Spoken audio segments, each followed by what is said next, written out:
Blessings and salute to all my real ones out there. Some more boxing news for you guys, man. Eddie Hearn wasted no time taking multiple shots at Tyson Fury, which I'm not even gonna take the time to discuss. But one thing that really did catch my attention is Eddie Hearn in an interview saying that he believes that Deontay Wilder snatched Tyson Fury's chin. He took the soul of Tyson Fury's chin, damaged Tyson Fury's chin, bro, that he no longer has the chin that he once used to have, fighting Deontay Wilder 3 times, being dropped multiple times by this man. I don't know the exact number, maybe 5, 6 times, but I know one thing: they went 30 rounds together, and that is no joke, to go 30 rounds with a puncher like the Bronze Bomber. The first fight was a draw. They went all 12 rounds. Second fight, Deontay Wilder's corner stopped it, I believe, the 7th round.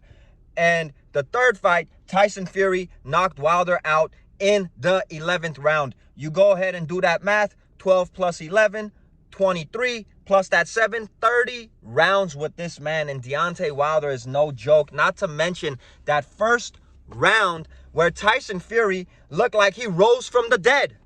This dude literally looked like the Undertaker rising from the dead. So Eddie Hearn, I 100% agree with you that Deontay Wilder fighting a man that dangerous, that hits that hard, that hits like a tank 3 times, 30 rounds, something might happen to your chin. Something might happen to your head. You don't play this boxing thing, bro. It's 2 people in there trying to take each other's heads off. But at the same time, with Eddie Hearn making that kind of comment, that kind of statement, I guess, is kind of taken away from Francis's amazing performance. And he put Tyson Fury down on his butt in that 3rd round.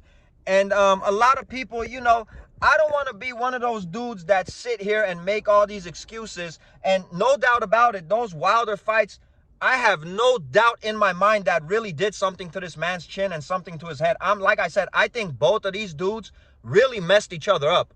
I think both of these dudes really are not the same after those 3 fights.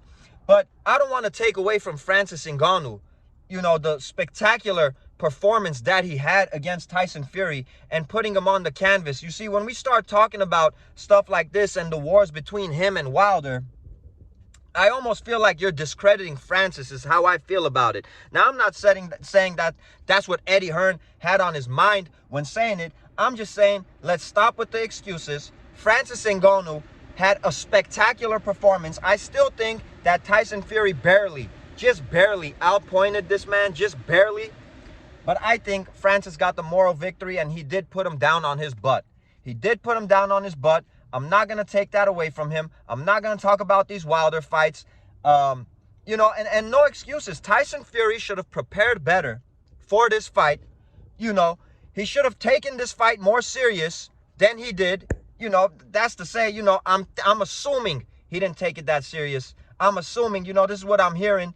But again, I don't even want to say that, man. You got to put the blame on Fury for not performing at the level he should have performed that night. And you got to give all the credit in the world to Francis Ngannou for his performance. I mean, this man never fought a boxing match in his life, went in there with the heavyweight champion of the world and put him down on his ass. First boxing match he ever had, went 10 rounds with this man. So instead of, you know, thinking about the wars, talking about the wars he had with Wilder, talking about how many times Wilder put him down and him snatching the soul out of his chin, I got to go ahead and give Francis Ngannou a whole lot of damn credit. A whole lot of damn credit, because another thing we forget is this man, a lot of people say he is the hardest puncher in the world. I mean, that we've ever known. I mean, this guy's the hardest puncher alive right now in combat sports. This is what a lot of people say. And this is why I would love to see a Francis versus Deontay Wilder fight, because I feel like there's no doubt in my mind these 2 fight, it's not going the distance, bro. I don't give a damn if it's 10 rounds, 12 rounds, 8 rounds. Bro, I don't care how many rounds the fight is scheduled for. Deontay Wilder and Francis Ngannou fight, it's not going the distance.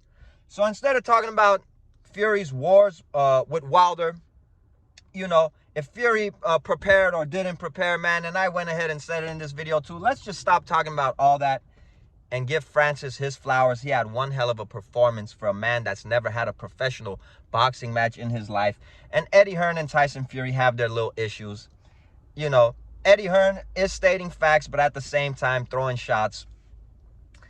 And that's just how I feel about the situation, man. There's no man on the face of this planet that could go 30 rounds with Deontay Wilder, and his chin's going to be the same after that. It's your boy Armin with Real Talk. You guys have a blessed and wonderful day. I'm going to catch you guys on this next video. And like I said, bro, I really hope, there's some Anthony Joshua talk, but I really hope, and I would be really be willing to pay top dollar for that pay-per-view, Francis Ngannou versus Deontay Wilder. We out of here.